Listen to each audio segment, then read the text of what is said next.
Sometime in the late 1870s, a gravedigger named Elias Croft was digging in a small mill town tucked into the hills of western Massachusetts. His shovel struck wood near the oldest church in Havelock County. Not the weathered planks of a forgotten coffin, but something harder, deliberately sealed, and far too large to be a casket. Beneath the foundation of that church, which had stood at the center of the community for nearly 150 years, he found not a crypt, not a collapsed cellar, not a storage passage for wine or winter grain. It was a staircase. 12 steps of hand-cut granite descending into a chamber that smelled of tallow, old leather, and something else entirely. Something the gravedigger would later describe, when he still had the composure to speak of it, as the smell of fear made permanent. Within 3 days of that discovery, the church deacon had filed papers sealing the site. Within a week, the county records office reported that 2 decades of congregation registers had gone missing.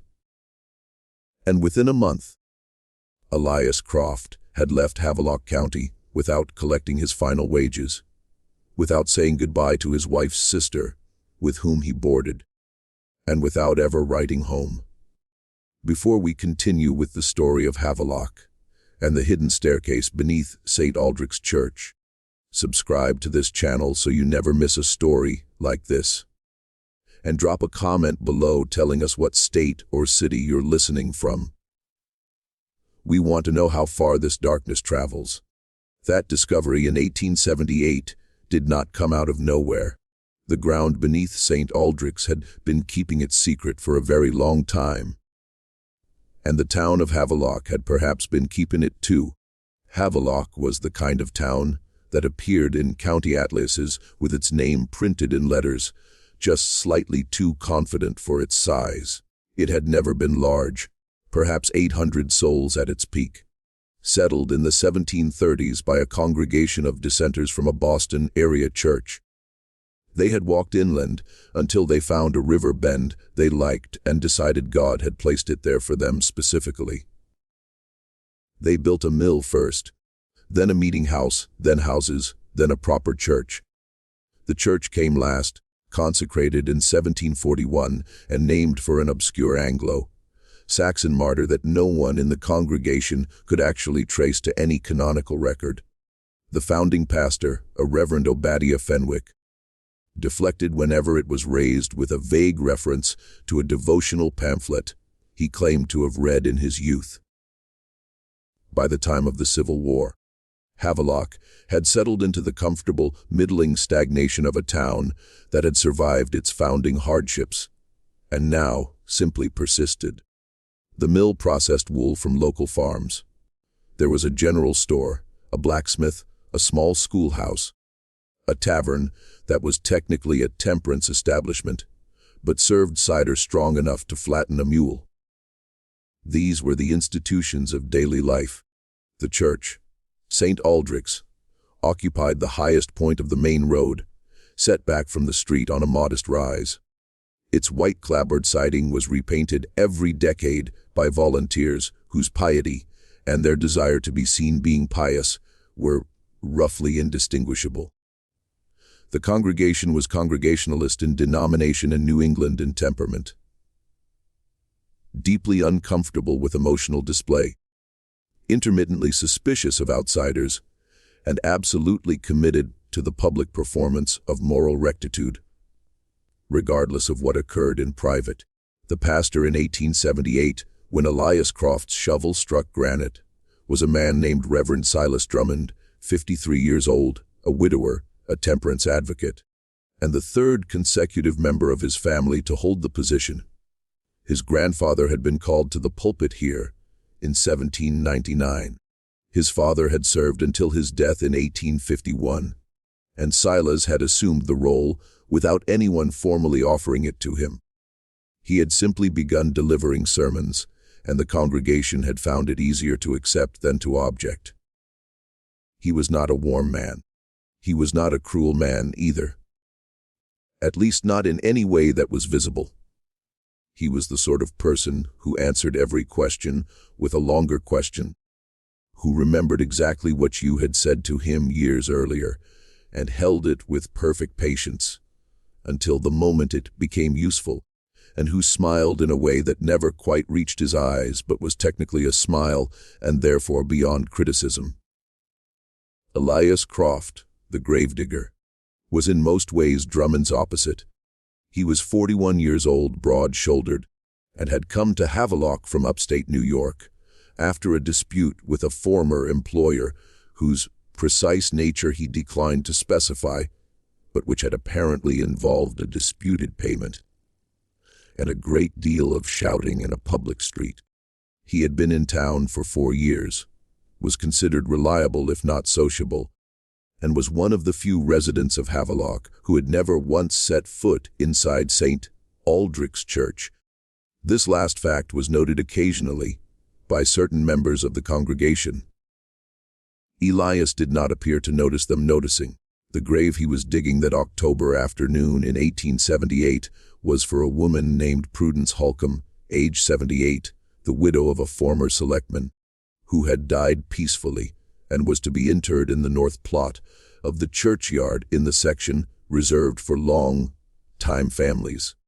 The north plot was the oldest section, and the soil there was full of the usual difficulties: roots, stones, the occasional fragment of older burial material from the colonial era when record-keeping was imprecise and placement was approximate. Elias was accustomed to such obstacles. What he was not accustomed to was the sound his shovel made at approximately 4 feet down. Not the crack of striking stone, but a kind of hollow resonance, as though whatever he had hit was covering something beneath it, rather than simply existing in the earth.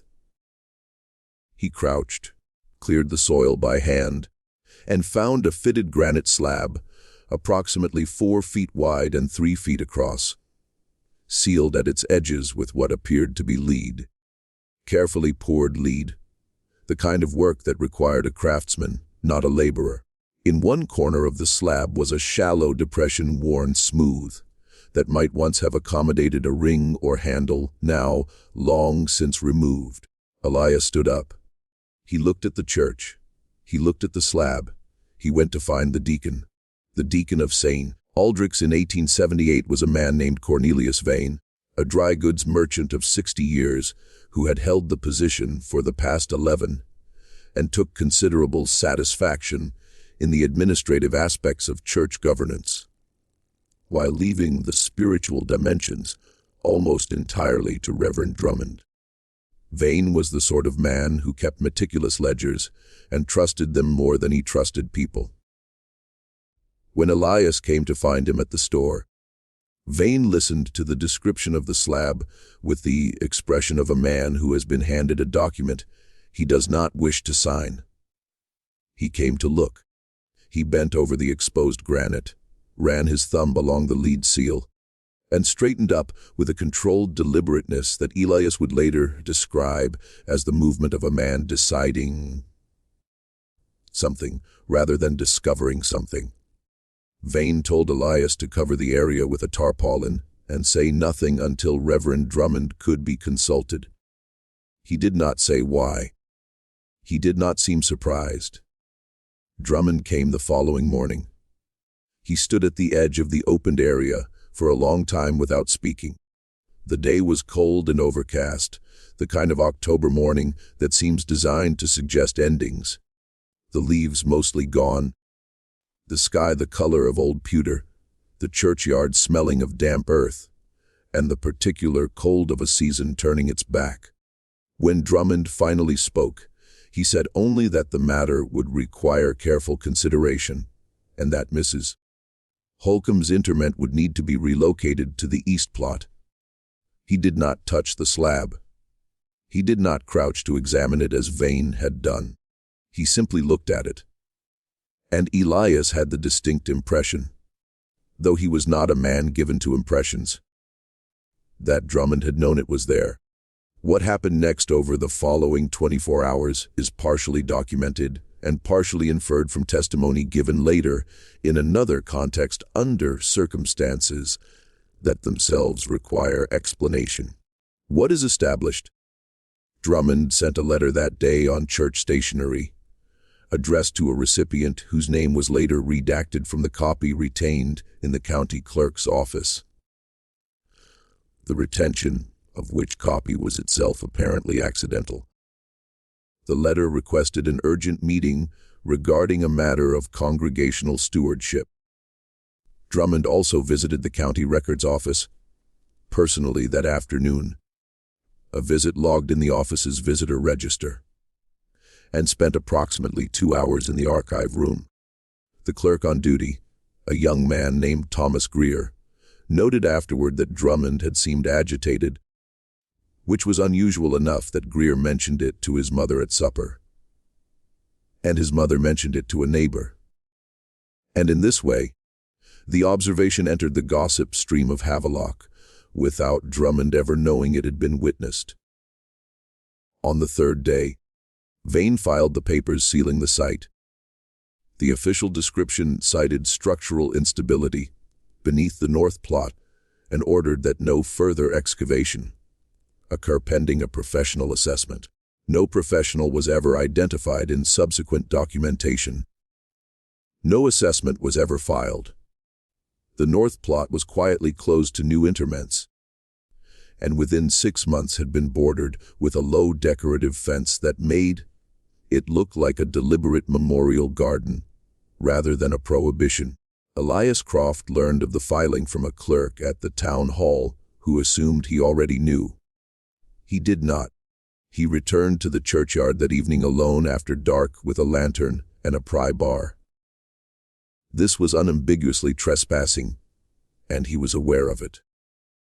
And he proceeded anyway, which tells you something about what a man will do when his professional curiosity and his intuitive discomfort with a lie collide in the same place. He cleared the slab again, removed the tarpaulin, and examined the lead seal more carefully than he had done the first time. It was old work. He couldn't date it precisely, but the oxidation pattern was consistent with something that had been in the ground for a very long time. Not weeks or years, but decades at minimum, possibly much longer. The seal was continuous, unbroken. Whoever had last opened this passage, if it was a passage, had resealed it completely. He worked the pry bar along one edge for the better part of an hour before the lead gave, not breaking, but separating from the stone in a single piece, as though it had been poured as a gasket and simply needed to be lifted. Beneath the slab in the lantern light were the 12 granite steps descending into darkness. The air that rose from them was cold, colder than the surrounding earth, which should not have been possible, and carried that smell Elias would later fail to adequately describe to anyone. Not rot, not standing water, not the mineral smell of deep stone. Something older and more personal than any of those. As though the space below had once been full of human breath and fear, and had retained the memory of it after the people were gone. He went down. He counted the steps as he went. He would tell exactly one person what he found at the bottom. And that person would tell exactly one other person. And the chain of transmission is fragmentary enough that what we have is partial, interpreted, and filtered through people who were themselves frightened by what they were repeating. But certain elements are consistent across every version. The chamber was roughly rectangular, perhaps 20 feet by 15, with walls of fitted fieldstone that appeared to predate the church's construction. The ceiling was low enough that Elias, at 6 feet, had to angle his head slightly. There were no windows, no other exits that he could find, and no obvious ventilation, which raised the question of how the air remained breathable after what must have been decades of sealing. A question he did not have an answer for, and that would trouble him later. There were objects in the chamber. Not furniture, not provisions, Not the kind of thing you would store in a root cellar. Shelving along 2 walls, built. Holding a collection of items that Elias catalogued mentally with the systematic thoroughness of a man who has worked around death long enough to have learned how not to panic in its presence. Bound ledgers, perhaps 40 or 50 of them, in varying states of preservation. A large wooden chest with a brass lock, too heavy to move without tools. Several wrapped bundles he did not unwrap. And on a low shelf near the foot of the stairs, a single candlestick of pewter, its base encrusted with the residue of many candles burned down to nothing over a long period of time. The wax layers accumulated like geological strata, preserving in their depth the impression of many different fingers. Someone had been coming here, not once, many times over many years.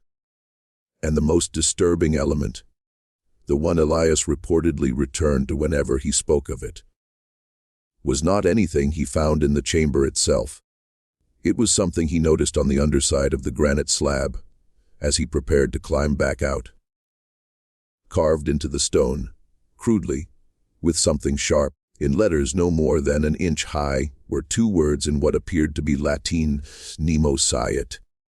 Let no one know. In the weeks that followed Elias Croft's disappearance from Havelock, he was gone by early November. His room cleared, his wages uncollected. A brief note left with his landlady that said only that he had found employment elsewhere. The community's relationship to St.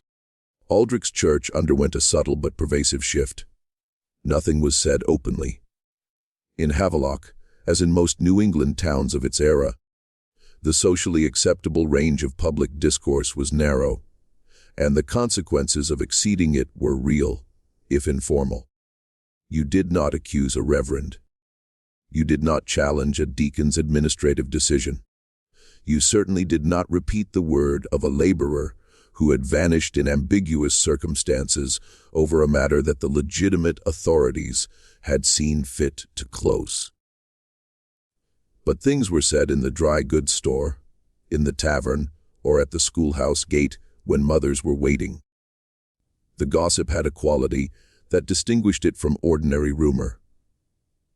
It was quieter than it should have been, and it traveled in shorter chains, as if people were instinctively limiting who they told.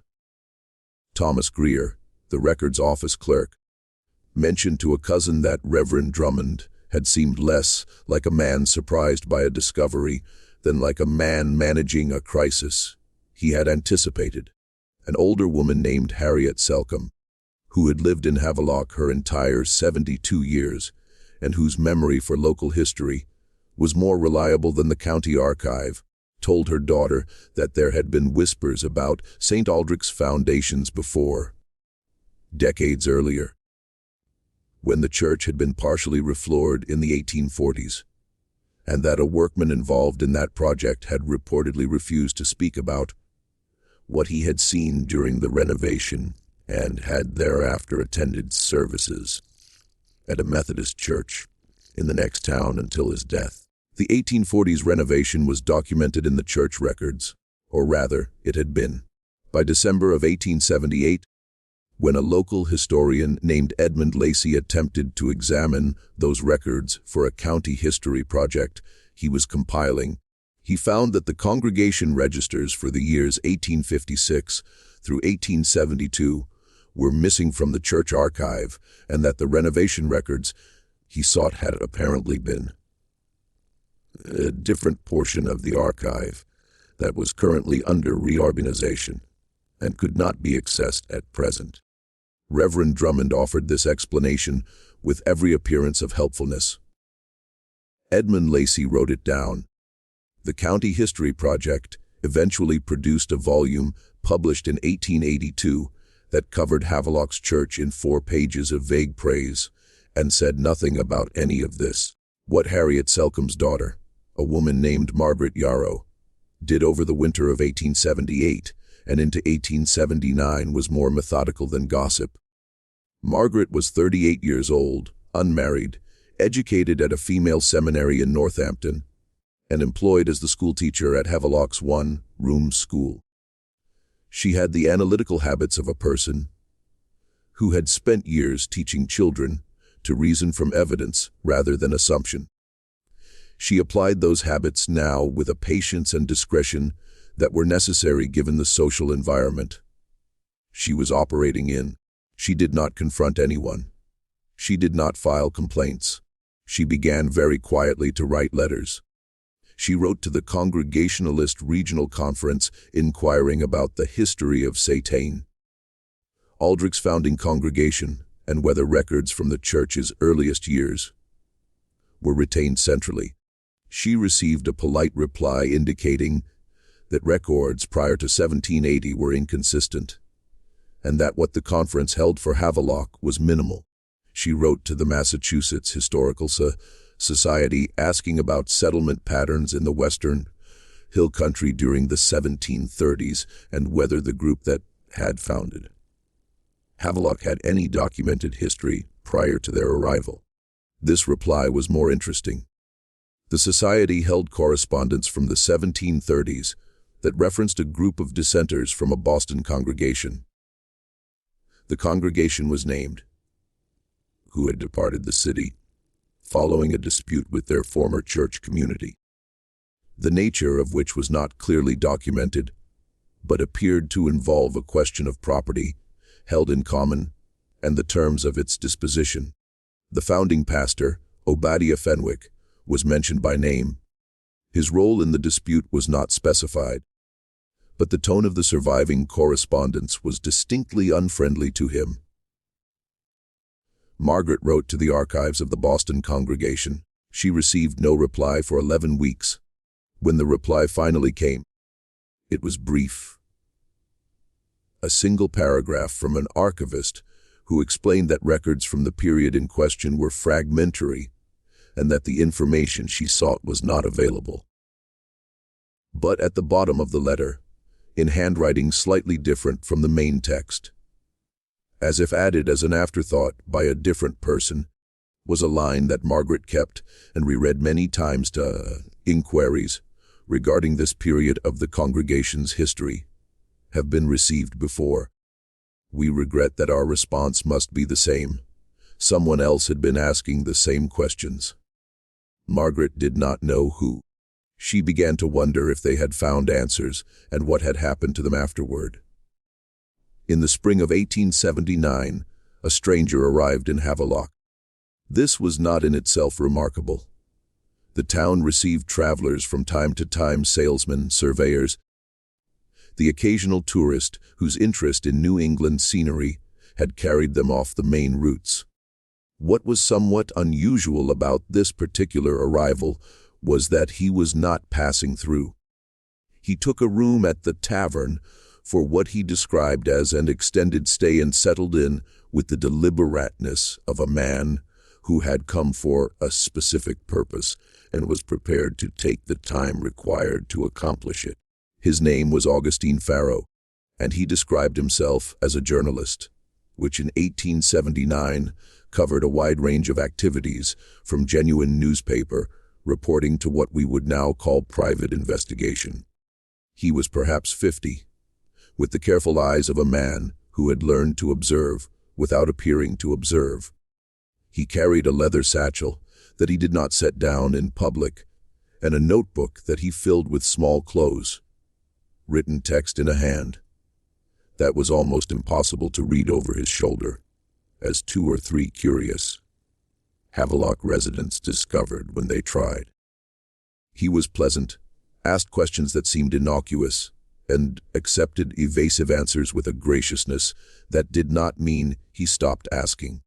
He had come, he told the tavern keeper, because he was writing a long piece about the founding of mill towns in western Massachusetts, was interested in the older settlement histories. He attended a Sunday service at St. Aldric's and sat in the back pew without a hymnal, watching the congregation more than the pulpit. He visited the records office. He spoke with Edmund Lacey about the county history project at length, taking careful notes and asking questions that Lacey described afterward as surprisingly astute for a man with no apparent background in local history. He walked the churchyard alone on a Tuesday afternoon and stood for a considerable time near the decorative fence that now bordered the north plot, doing nothing in particular that anyone could observe, but apparently doing something. Some private calculation, some measurement taken by eye. He bought rounds at the tavern. He was generous with his tobacco. He had a quality that certain people in certain professions develop over years. A kind of deliberate unthreateningness, an ability to sit in a room and make it seem as if his presence there were entirely accidental. That caused people to speak more freely in his vicinity than they might otherwise have done. He learned this way that Harlan Tibbet had not attended services for several weeks, and that this was considered strange. He learned that Reverend Drummond had recently taken on a second lock for the church sacristy door, which previously had not been locked at all. He learned that a young man who did odd jobs for the church had been relieved of those duties in November and given no explanation, and that this young man had mentioned to a friend that he had heard. On one occasion, when he was working late and had entered through the side entrance, rather than the main door, what he described as the sound of heavy things being dragged across a stone floor from somewhere below him. Approximately 2 weeks after his arrival, through a chain of social introduction, whose mechanics Margaret Yarrow could not fully reconstruct later, he appeared at her door one evening and asked if she might be willing to speak with him about local history. She was cautious. She was also, and this is important to understand, deeply relieved, because she had been sitting with her findings for 4 months in nearly complete isolation, with no one she trusted enough to share them with. The accumulation of that silence had begun to feel like a weight she was not sure she could continue carrying alone. She had been sleeping badly. She had found herself in the middle of lessons on grammar or arithmetic, drifting to the Latin phrase carved into the granite, Nemo Sciat, and returning from it with a start. Sometimes to find her students watching her with the alert concern of children who understand that the adult in front of them is not entirely present. She had started walking home from school by different routes for reasons she could not entirely articulate. She let Pharaoh in. They talked for 3 hours. She showed him the letter from Boston. He showed her something in return. What Pharaoh had was a document he had obtained through methods he declined to specify from the estate of a man named Jonathan Peale, who had died in 1871 in Hartford, Connecticut, and who had been, 40 years earlier, one of the workmen involved in the 1840s renovation of Satine, Aldric's floor. Peale had not, apparently, spent his post-Havelock years in total silence. He had written an account dated 1865, which he had sealed and left with his personal papers with instructions that it not be opened until after his death.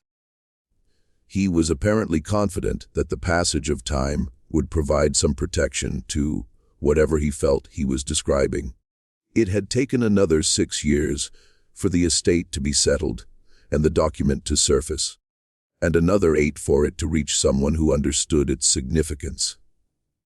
During those years, the document had passed through at least 3 pairs of hands, each of whom had read it, felt the particular chill of recognizing something that does not fit neatly into any existing category of experience, and then done nothing, not because they were cowardly, necessarily, but because doing something with a document like this required knowing what kind of something was possible, and none of them had known.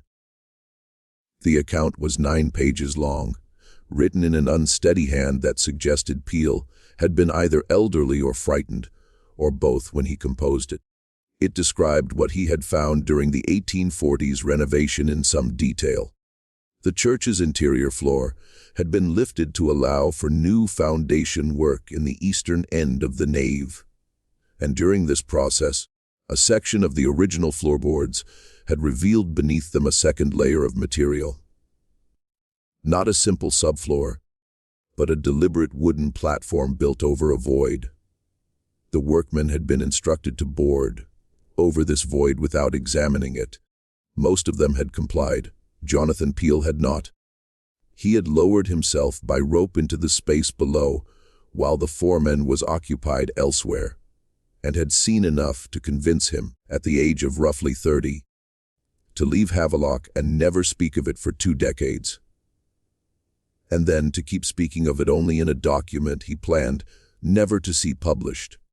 What Peel described below the church floor in the 1840s corresponded closely enough to what Elias Croft had described in the churchyard in 1878 that both Margaret and Pharaoh recognized the connection immediately. The chamber, the shelves, the ledgers, the chest. But Peel's account contained something Croft's did not, because Peel, either braver or more reckless than the gravedigger, had done something Croft had not. He had opened one of the ledgers. He described it in careful, horrified language. The language of a man trying to be precise about something that has disturbed him at the level of reflex. The ledger he opened appeared to be a register of transactions, names, dates, amounts. Some of the names were people he recognized as Havelock residents, people he had spoken with on the street, people who had greeted him by name when he arrived to begin work on the renovation.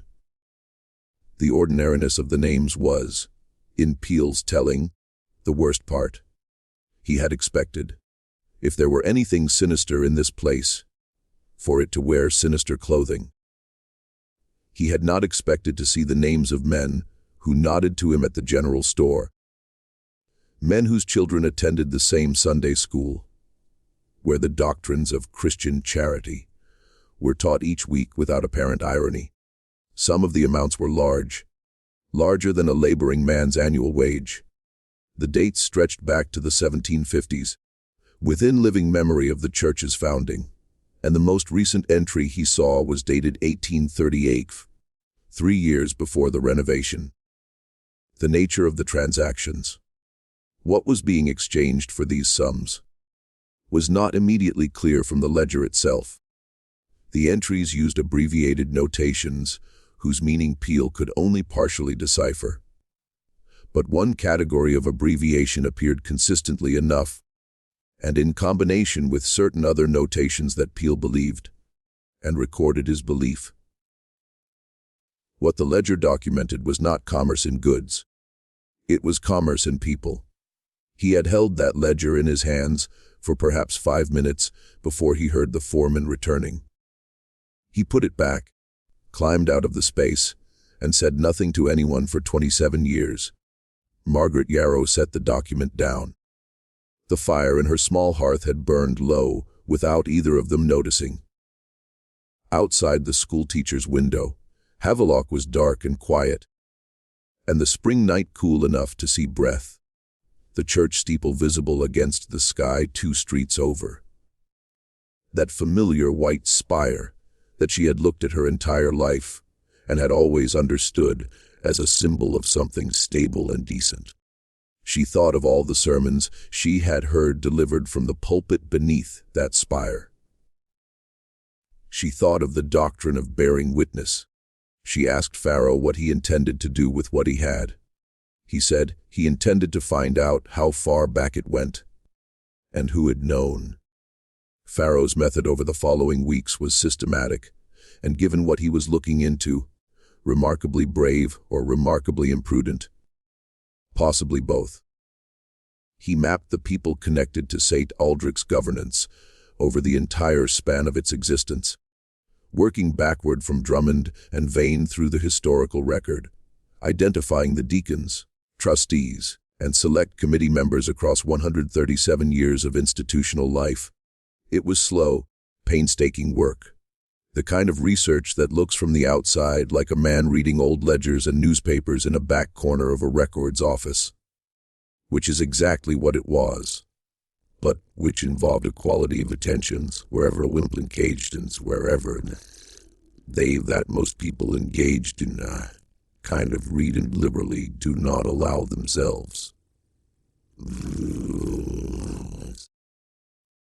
He cross-referenced these names against property records at the county level, against the fragmentary tax records available for the colonial period, and against the membership rolls of two fraternal organizations that had operated in Havelock during the antebellum years. Organizations whose membership overlapped almost perfectly with the church's governance structure. The names repeated across generations in a way that was not accidental. Certain families appeared on the church governance rolls decade after decade, rotating through the positions of deacon trustee and committee chair, with the clockwork regularity of an arrangement rather than an election. The Drummond family was the most obvious example, but not the only one. The Vane family had held the deaconate in one form or another since the 1780s. A family named Quilch, old New England stock, substantial landowners, appeared in the governance records in every decade from 1750 onward. What these families shared, beyond their church association, was property.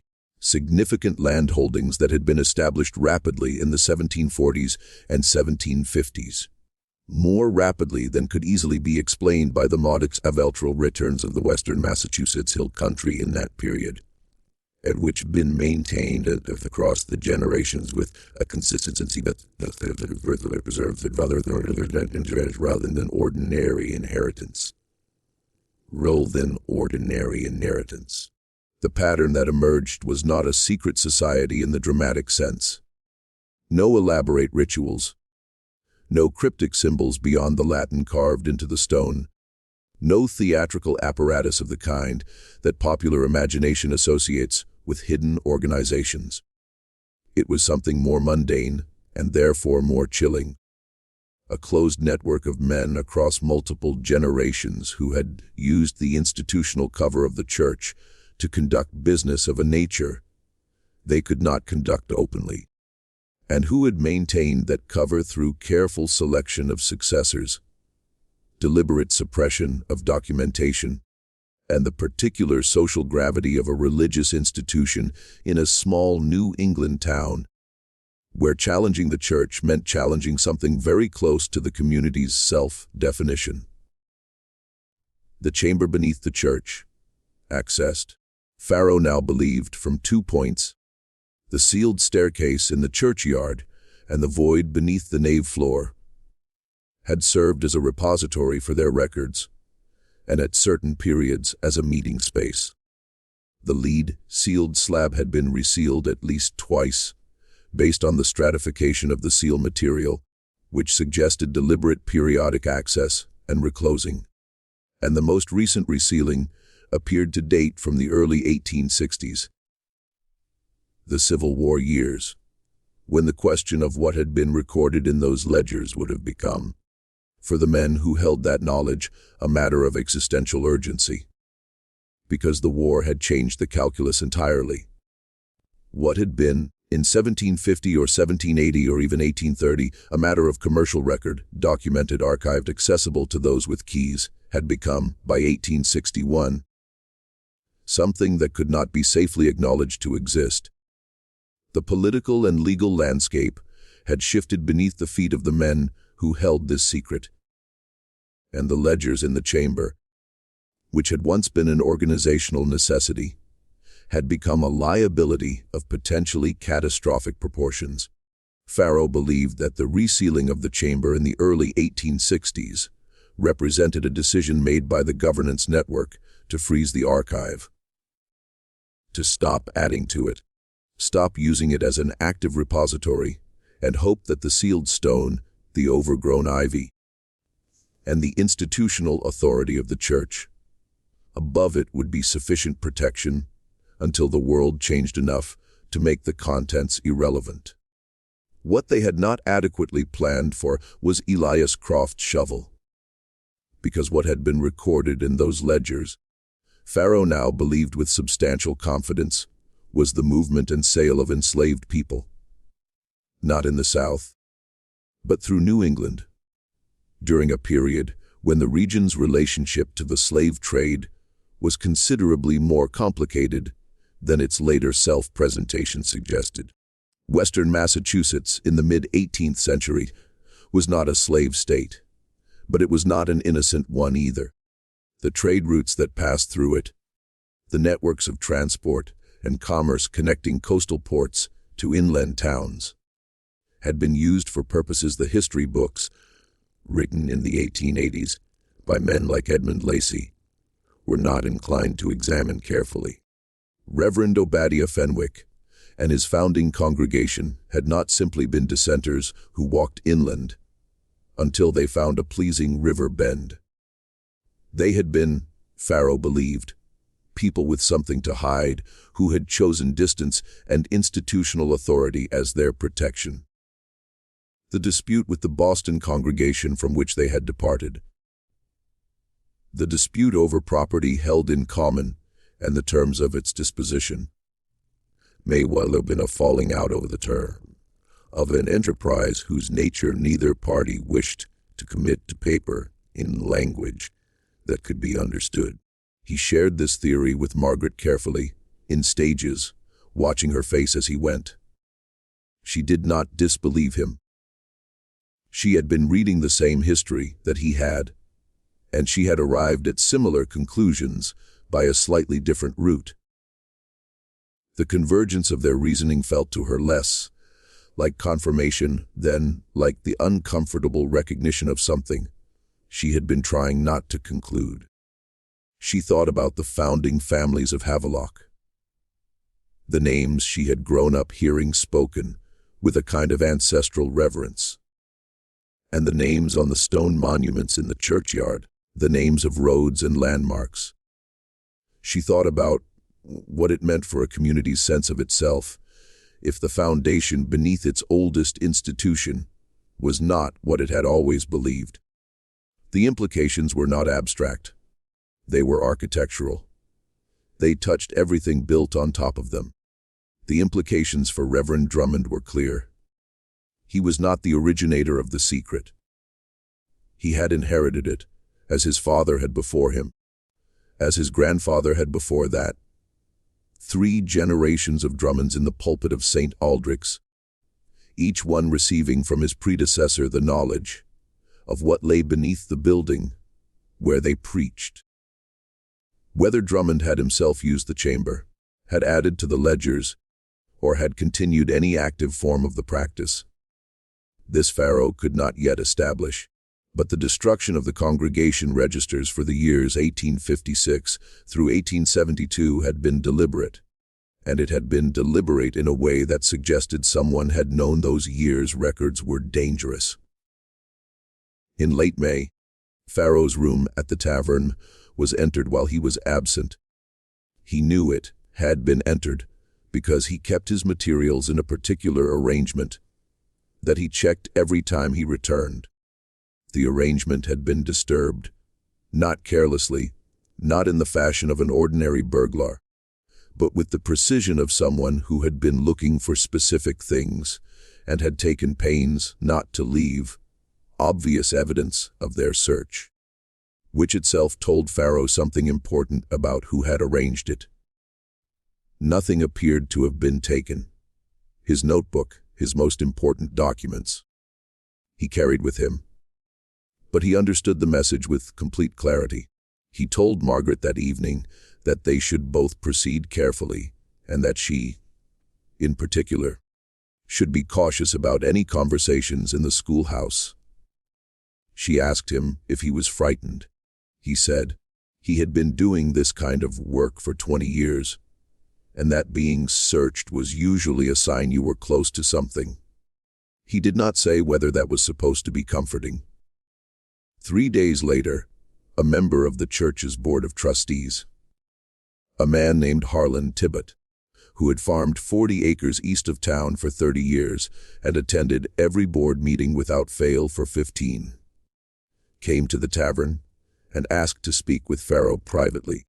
They sat in a back corner of the common room, the fire burning low. Two other men at the bar talking about nothing in particular, with the deliberate absorption of people who are politely not listening. Tibot was a large man, broad through the shoulders, with the calloused hands of someone who had worked the same land for 30 years. He held his hat in his lap and turned it slowly while he spoke. The way men hold things when they need to do something with their hands to keep the rest of themselves from moving. He said that he had come not to threaten Pharaoh, but because he was frightened and had been frightened for some time, and did not know what else to do with that fear except bring it somewhere. He said that he had known about the chamber since his appointment to the board 9 years earlier, when Drummond had told him as a matter of necessity because the board held fiduciary responsibility for the church property and needed to understand what it included. He said he had been told that the chamber was a historical remnant, a relic of a former era, that the ledgers documented old business matters of no current relevance, and that the appropriate course was to leave it undisturbed and ensure that it remained so. He said that he had believed this, or had chosen to believe it, for 9 years. He said he was not sure he believed it anymore. He paused here. The fire cracked. One of the men at the bar said something that made the other laugh. He said that 2 nights ago, Reverend Drummond had burned something in the church's wood stove, an unusual thing to do in late May, and that he, Tibot, had been present when Drummond did it, and had seen enough of what was being burned to recognize that it was pages from one of the bound ledgers. He said he did not know how Drummond had gotten the ledgers from the chamber, or when. He said he had stood there and watched and had not said anything because he had not known what to say, and had gone home afterward and had not slept. Pharaoh asked him one question: how many ledgers had there been? Tibot said he didn't know exactly. He said he had been in the chamber twice and had tried not to look too carefully. He said there had been many. He said the shelves had been full of them. Pharaoh asked if he would be willing to testify to what he had seen. Tibot looked at the table for a long time, long enough that the silence stopped being a pause and started being an answer. And then he said he didn't know. He said he needed to think. He said he had a family. He said the words flatly without drama, as a simple statement of the thing that stood between him and what he knew was right. Pharaoh did not press him on it, because there was nothing to press. Tibot stood up, put on his coat, and left the tavern into the warm spring night. He did not return. He did not send word. He simply removed himself from the situation, in the way that people remove themselves from situations when the cost of remaining has become too high to pay. Just when we thought we'd seen it all, the story deepens. If this mystery is giving you chills, share this video with a friend who loves dark histories. Hit that like button to support our content. And don't forget to subscribe to never miss stories like this. Let's discover together what happens next. On the 14th of 1879, Margaret Yarrow sent a letter to a journalist she knew at the Springfield Republican, a man named Horace Belden, who had published pieces on local history and institutional accountability, and who had, in her estimation, the combination of courage and credibility that what she was about to describe would require. The letter took 11 days to produce a response, during which time she taught her classes, maintained her ordinary routines, and experienced the particular quality of fear that is not dramatic but chronic, the low, great awareness that the ground beneath you is less solid than it appeared, and that certain people who have reason to wish you quiet are aware of your existence. Pharaoh, in those same days, had made two decisions that would prove critical. The first was to write out a complete account of everything he had found and send it by registered post to a colleague in Boston with instructions that if he did not write to confirm its receipt within 3 weeks, the colleague was to deliver it to the office of the Massachusetts Attorney General. The second was to attempt to gain access to the chamber directly. He had obtained, through means he never fully explained, and that Margaret had the sense not to press him on, a copy of the architectural survey the church had commissioned in 1851.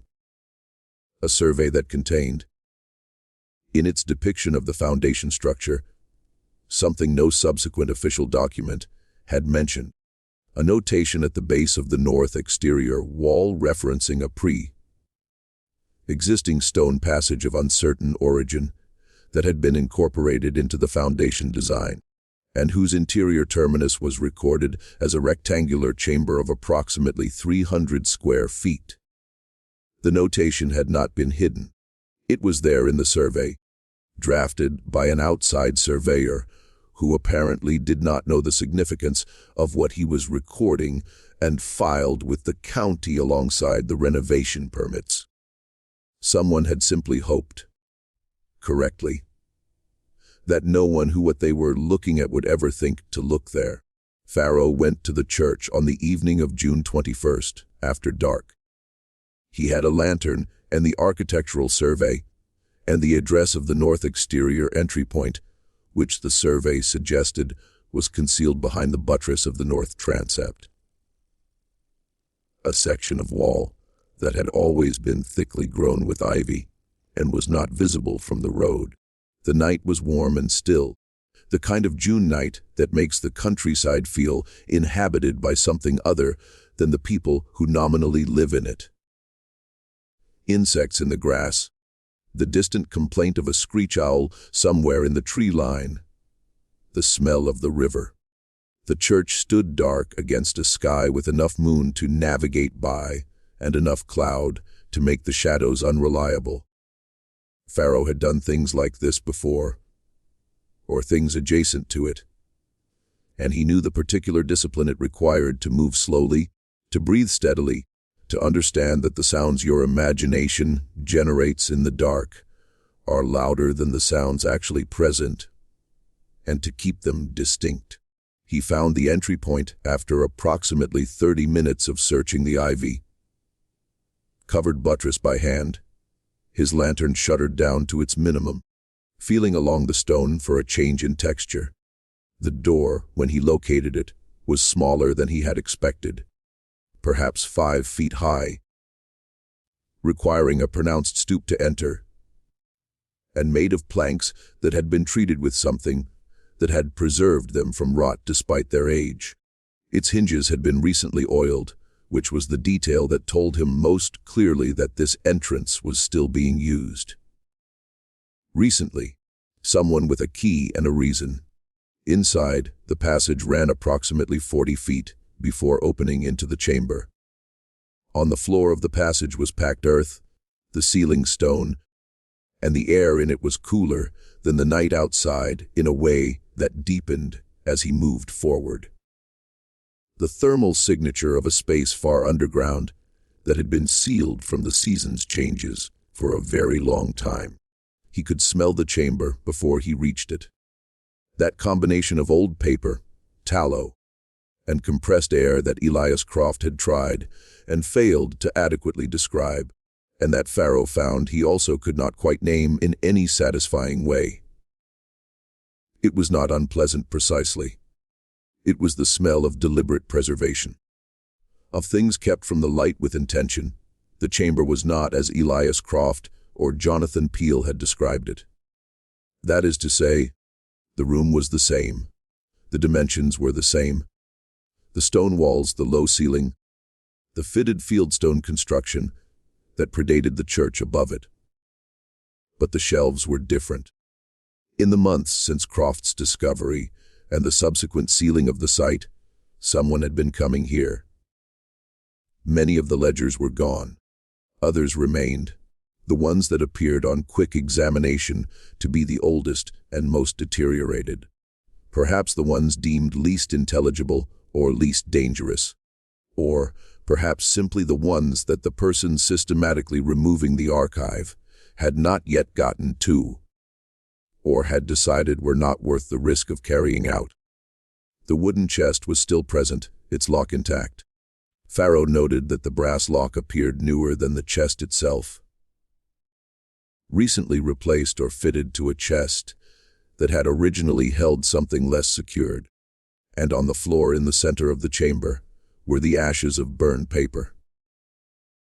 Not from the wood stove Tibbet had seen Drummond use, but from burning done here in the chamber itself, on the stone floor, in a pile large enough to have required several visits and several hours of work. He crouched beside the ash pile and examined it with his lantern. At the edges of the pile, where the burning had been less complete, there were fragments, pieces of paper that had curled and charred without consuming entirely. He could make out portions of handwriting, portions of numbers, what appeared to be a partial name here and there, but nothing coherent enough to constitute evidence in any meaningful sense. Someone had been thorough. Someone had been coming here with fire and patience, and the understanding that thoroughness matters. Someone had been systematically destroying the archive. Pharaoh examined what remained on the shelves. He could not open the locked chest without tools he did not have, and the time available to him was limited. He was acutely aware that being discovered here would expose him to legal consequences that Drummond's allies on the town board of selectmen could arrange without difficulty. He opened the ledgers that remained, the deteriorated ones, working carefully with a small knife to separate pages that had stuck together with age and humidity. What he found confirmed what he had theorized, but it also exceeded it in ways he had not anticipated. The earliest entries he could find dated to 1743, 2 years after the church's consecration. The goods referenced were not goods. The movement of people through the town documented in careful handwriting by men who had stood at this pulpit and called themselves servants of God corresponded to periods of documented activity in the coastal trade. Activity that the region's lake historians had discussed in carefully circumspect did not name what it was. But interspersed among the transaction records were other entries, different in character, different in handwriting, different in the kind of attention they represented. These were not commercial records. They were something closer to a journal. Brief, compressed, written in a style that suggested the author was aware that directness was dangerous and had developed a habit of oblique notation that was nevertheless to a careful reader clear enough. These entries describe people not as transactions, but as people, names in some cases, places of origin, ages estimated, physical descriptions written in the careful neutral language of someone trying to document without personalizing. And in certain entries, notes about what had happened to them, where they had been sent in some cases, or in other cases, simply the notation of a date and an absence, which in context could mean several things. None of them good. Pharaoh sat in the chamber for a long time with those pages. He was not a sentimental man. He had been a journalist long enough to have developed some insulation against the weight of the things he covered. But this was different in a way that the insulation did not fully address. He was sitting in a room that had been used for over 100 years by men who prayed on Sundays and maintained accounts on other days, who had looked at other human beings and had written them into ledgers, who had sat in this exact space with candles burning, and had found the thing they were doing administrative rather than monstrous. He thought about the accumulated weight of all those candles. The wax strata on the pewter base that Croft had described. Each layer representing a visit, each visit representing a decision to continue. Each decision made by a man who had walked up the stairs of his church the following morning and opened his mouth and said things about the love of God. He gathered what he had. The few pages he had been able to carefully separate from the most legible remaining ledger, and went out through the exterior door, pulling it closed behind him. He pressed himself against the ivy in the dark of the buttress. He heard footsteps above him, not on the exterior path, but from inside the church. Someone was in the nave, moving toward the interior passage entrance. The footsteps were measured, unhurried, the footsteps of someone who had walked this path many times. Pharaoh pressed himself flat against the stone and did not breathe. The ivy smelled of dampness and old growth. A light appeared at a gap in the stonework. A lantern carried by someone moving through the interior passage. The light moved and stopped and moved again, and then was still. He waited. The night around him was full of small sounds that his body was translating as threats. He stood there for a very long time until the light was gone and the footsteps had retreated and the church was dark again. When he finally moved, he moved quickly, and he did not stop until he was back at the tavern with his door locked and his chair pushed against it. He wrote through the night. In the morning, he sent the pages to Boston with a letter explaining their significance. That same morning, he went to find Margaret Yarrow and told her that the time for patience was over. The question was no longer what had happened beneath Sitsin, Aldric's church. That question had been substantially answered. The question now was whether the community above it, the town that had been built on the income, the respectability, the institutional authority that the men who used that chamber had accumulated, would be willing to look at what the answer meant for everything they believed about themselves. And if they were not willing, what would happen to the people who insisted on looking anyway? Reverend Silas Drummond preached that Sunday on the subject of forgiveness, specifically, the importance of extending forgiveness to those who had committed wrongs in ignorance, and the equal importance of not compelling people to examine past sins that time had rendered irresolvable. It was a carefully constructed sermon. Those members of the congregation who were paying attention noticed that it made a sustained distinction between sins that were historical, committed by people now dead, in circumstances now gone, by a moral framework now superseded, and sins that were current, which were a different matter entirely and deserved a different response. The implication being that what lay beneath the church, if it was what certain people were beginning to suggest it was, belonged to the former category and should be treated accordingly. Several members of the congregation found the sermon peculiarly specific. Several others found it consoling. Harlan Tibbet was not present. His pew was empty for the first time in 15 years, and no one in the church commented on this, which was itself a kind of comment. The Springfield Republican published Horace Belden's piece in August of 1879. It ran across 4 columns and was careful.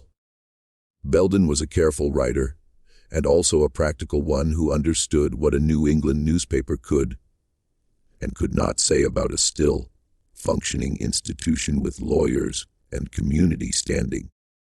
The piece did not name Drummond directly. It described the discovery of a sealed foundation chamber beneath a Havelock church and the apparent destruction of historical records that the chamber had contained, and the questions raised by documentary evidence suggesting the chamber had been used for purposes inconsistent with the institution's stated mission. It quoted 2 sources who were not named.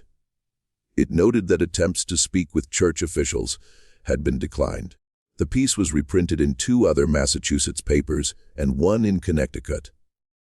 It generated correspondence, letters to the editors, to the Regional Conference of Congregational Churches.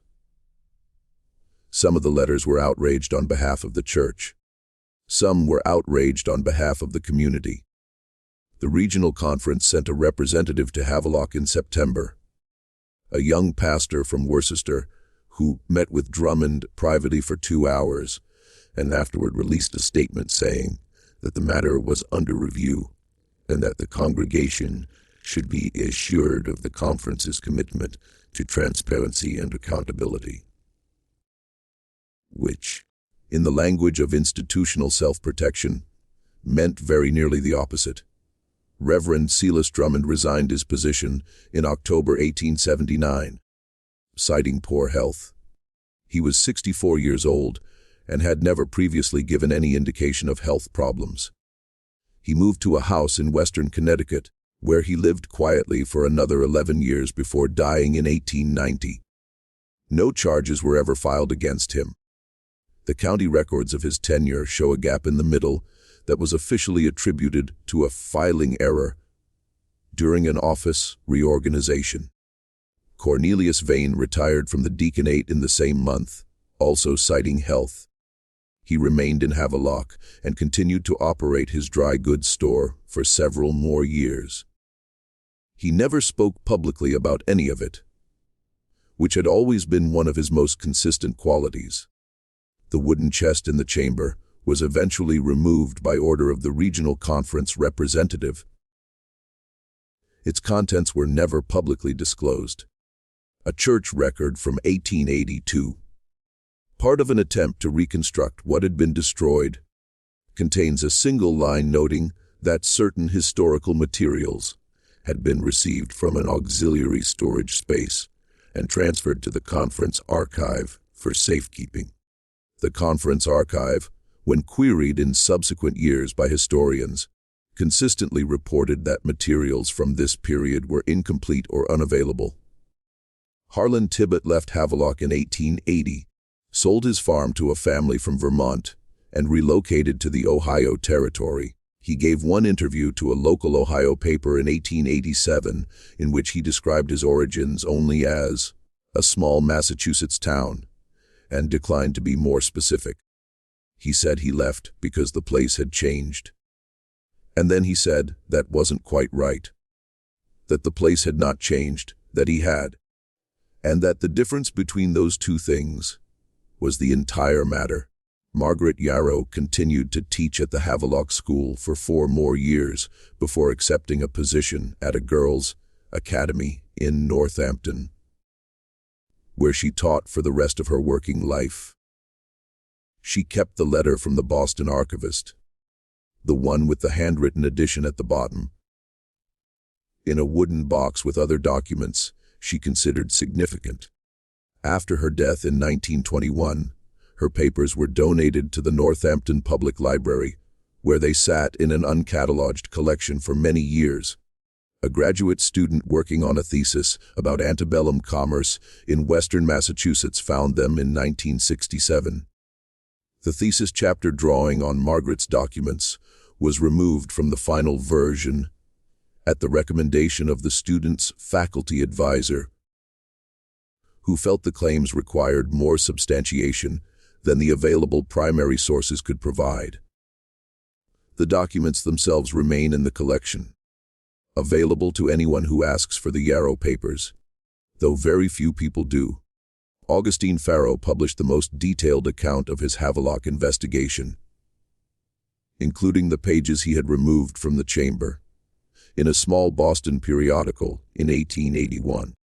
The piece generated less response than Belden's more cautious version, partly because the periodical had a small circulation, and partly because 1881 was a year in which the country had other things to attend to. He submitted an expanded version to 2 larger publications, both of which declined it. He continued working as a journalist for another decade, primarily on topics unrelated to New England church history. He died in 1903. His papers were not donated anywhere. St. Aldric's church continued operating under new leadership following Drummond's departure. The chamber beneath the north plot was filled with concrete in the spring of 1880 as part of what was described as a foundation stabilization project. The exterior door in the buttress was bricked over and the ivy allowed to grow back. By 1885, you would not have known it was there. By 1900, no one in Havelock under the age of 30 had any knowledge that the matter had occurred at all. The church was repainted that year. A new white coat applied to the clapboard siding by volunteers. On the Sunday of the rededication, the new reverend delivered a sermon about foundations, the importance of building on solid ground, of knowing what lies beneath you, of carrying forward into the present the faith that those before us established and entrusted to our care. The congregation found it very moving. Several people said it was the best sermon they had heard in years. Elias Croft was never located. No further correspondence from him was found by his former landlady. What he saw at the bottom of those 12 granite steps, the part of it he did not describe. The thing that lived in the silence between what he said and what he would not say, remained his alone. There are questions that get buried not because the answers are lost, but because enough people in enough positions of enough authority decide, across enough generations, that the cost of knowing is higher than the cost of not knowing. Communities, like foundations, can be built on those decisions. They can stand on them for a very long time. And they can look from the outside perfectly solid. The Latin carved into the underside of the granite slab, Nemo Sciat, was destroyed when the chamber was filled. We know it was there because Elias Croft told exactly one person, and that person told exactly one other person, and so on down the long corridor of whispered things that survive only because some fragment of human conscience keeps insisting, against all practical interest, that someone ought to know. This mystery shows us something the history books rarely say plainly, that the most durable secrets are not the ones that no one discovers, but the ones that communities decide, together, to stop looking at. The staircase beneath St. Aldric's was not hidden from everyone. It was hidden by everyone who had enough to lose by its existence being known. What do you think of this story? Do you believe everything was revealed? Or do you think the most important ledger was the one that never made it out of that chamber? Leave your comment below.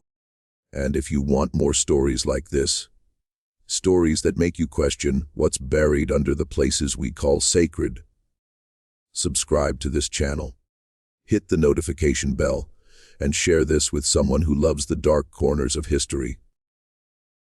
See you in the next video.